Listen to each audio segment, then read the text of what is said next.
ท่านผู้ชมที่เคารพไปเบิ่งบรรยากาศการซื้อขายสินค้าอยู่ที่ตลาดน้ำงำเมืองแปกแขวงเสียงขวางซึ่งเป็นตลาดที่จำหน่ายสินค้าประเภทท้องถิ่น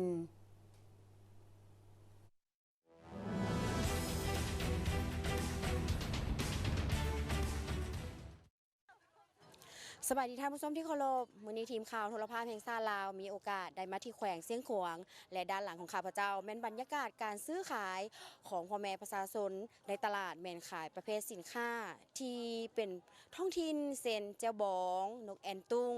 และเส้นเฝออีกอย่างหนึ่งก็คือไส้อั่วซึ่งเป็นของฝากของต้อนสำหรับผู้ที่เดินทาง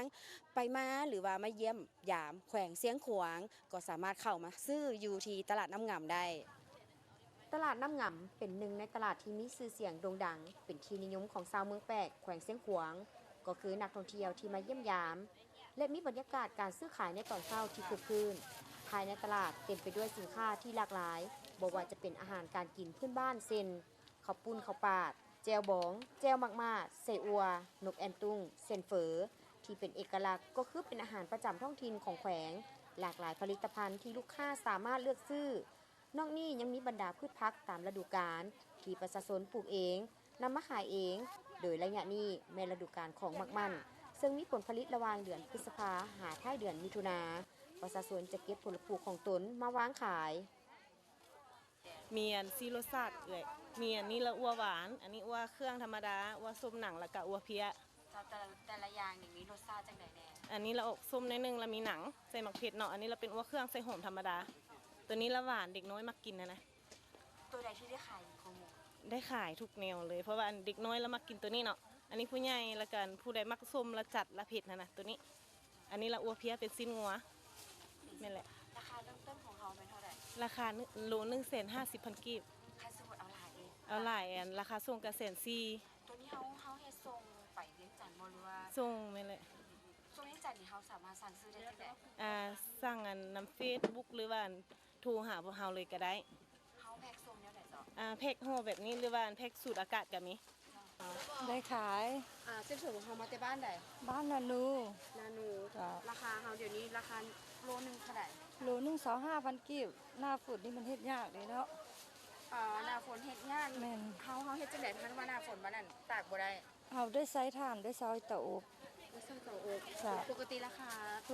20,000 กีบราคาส่งเขามีราคาส่งจ้ะมีต่างแขนก็ส่งแล้วเขาหลวงยังจันบ่ส่งประเภทเส้นของเขามีประเภทใดแน่นี่ค่ะมีมีเส้นน้อยเนาะมีเส้นน้อยแล้วก็มีเส้นใหญ่อันนี้จะเป็นเส้นน้อยมื้อนึงนี่เขาขายเบิดจักกิโล500 กิโล500 กิโลแม่นตัวนี้เป็นเส้นใหญ่เด้อแต่ว่าต่างกันเฮ็ดคือกันต่างแต่ว่าเขาเฮ็ดเส้นขนาดต่างกันได้ซื่อแม่นบ่แม่นแล้วเอกลักษณ์ของเส้นเขาเอกลักษณ์ของเส้นเฮามันจะเหนียวนุ่มดีเชียงขวางขึ้นซื่อเลยเนาะเป็นเฝอเชียงขวาง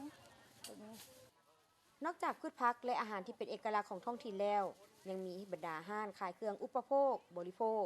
ข้าวสารอาหารแห้งต่างๆอีกด้วย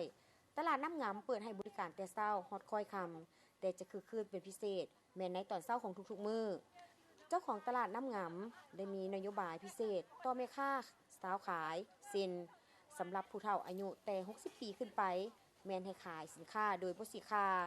ให้เพียง1 ล็อกเท่านั้นเพื่อแบ่งปันคนอื่นได้ขายนำแม่ค้าสาวขายที่เป็นขาจรมาจากเขตห่างไกลศอกลีกเป็นข้างคาวแม่นเสียเพียงครึ่งค่านักเรียนมีอายุ15 ปีลงมาแม่นเสียครึ่งค่าแต่ต้องขายในเขตที่ทางตลาดจัดสรรได้วางให้เท่านั้น